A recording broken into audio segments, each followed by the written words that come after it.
नमस्कार। 2026 की जनगणना के करीब आ रहा है। भारत में एक बहुत बड़ा सामाजिक और राजनीतिक अभियान जोर पकड़ रहा है। ये अभियान है निषाद समुदाय का, जो अनुसूचित जाति यानी एससी का दर्जा हासिल करने के लिए संघर्ष कर रहा है।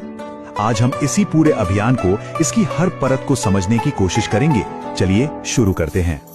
इस पूरे अभियान का दिल है ये एक नारा, हम केवट, मल्लाह आदि पिछड़ी जाति नहीं, अनुसूचित जाति, मजवार, तुरैहा हैं। ये सत ही मजबूत घोषणा है, अपनी पहचान की, अपने हक की, जो को एकदम साफ साफ बयान करती है।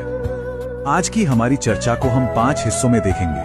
पहले समझेंगे कि ये निषाद समुदाय कौन है और उनकी मांग क्या है। फिर पहचान के इस संघर्ष की गहराई में जाएंगे। इसके बाद हम उनके कानूनी तर्कों को देखेंगे।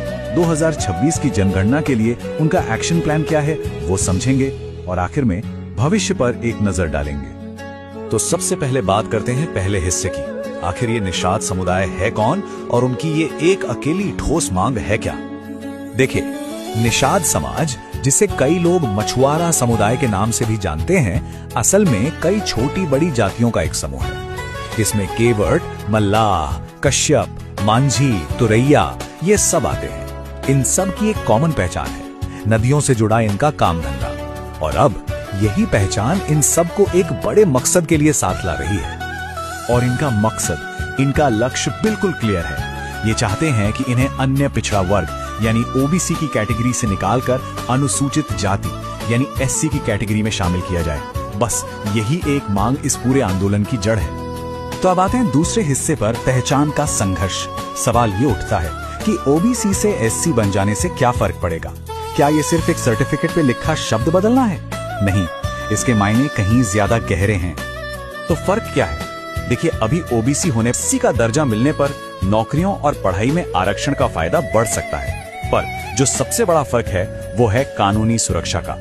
एससी श्रेणी में आने पर इन्हें प्रिवेंशन ऑफ एट्रोसिटीज एक्ट यानी अत्याचार निवारण अधिनियम के तहत एक खास कानूनी कवच मिलता है, जो एक बहुत बड़ा बदलाव साबित हो सकता है। तो क्या इस मांग का कोई लीगल बेसिस है?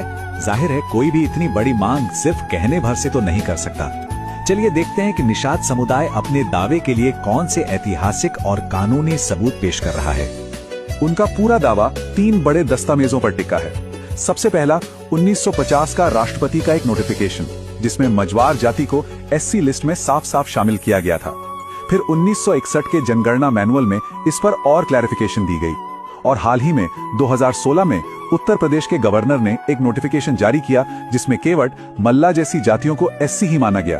यही वो कागज हैं जो इनके दावे को मजबूती देते हैं। इन्हीं कानूनी दलीलों के दम पर इस समुदाय ने एक बहुत ही सॉलिड रणनीति बनाई है। और इस पूरी रणनीति का सेंटर पॉइंट है आने वाली 2026 की जनगणना। इस मिशन के 3 बिल्कुल साफ स्टेप्स हैं।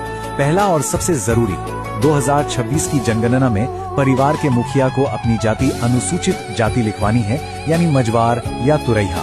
दूसरा, एससी सर्टिफिकेट बनवाने के लिए कोशिश करना और ओबीसी लिस्ट से नाम हटवाना। और तीसरा, अपने घरों की दीवारों पर अभियान का नारा लिखना, ताकि एकता दिखे और जागरूकता फैले। और 2026 की ये जनगणना इतनी खास क्यों है? वो इसलिए क्योंकि इस बार केंद्र सरकार जाति के आधार पर भी गिनती करेगी। ये प्रोसेस पहाड़ी इलाकों से शुरू होने वाला है। सरकार की गाइडलाइंस भी साफ हैं कि लोग अपनी जाति की जानकारी बिल्कुल सही दें। अगर कोई गलत जानकारी देता है तो उसे रिजेक्ट किया जा सकता है। बस यही वजह है कि ये जनगणना इस समुदाय के लिए एक करो या मरो जैसा मौका है। तो अब हम पहुंचते हैं सबसे बड़े सवाल पर, भविष्य का सवाल।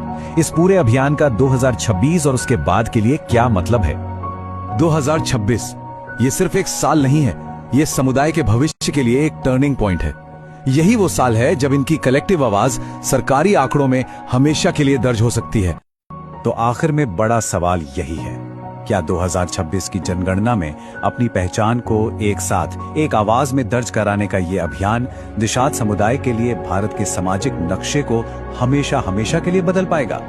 इस सवाल का जवाब अब काफी हद तक इसी समुदाय की एकजुटता पर